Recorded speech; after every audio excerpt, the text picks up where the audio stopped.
చెప్పనా? హాయ్ అండి, హలో, అందరూ బాగున్నారండి? మేము చాలా బాగున్నామండి. మీరు ఎలా ఉన్నారు? మీరు పండగ ఎలా జరుపుకున్నారు? మేము మా పిల్లలను తీసుకుని వైజాగ్ అలా బీచ్ దగ్గరికి చూపిద్దామని వెళ్ళామండి. వైజాగ్ అది అందం ఎంత బాగుందో చూడండి. అందాలన్నీ, ఆ ఇళ్ళు, ఆ రోడ్లు ఎంత బాగున్నాయో. జనం, ఏమి జనము!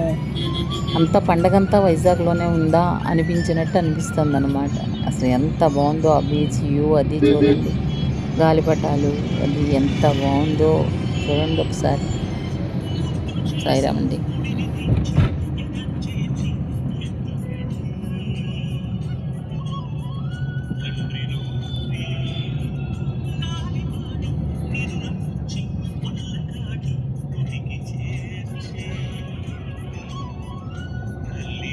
ఇక్కడికి వచ్చావు కదా.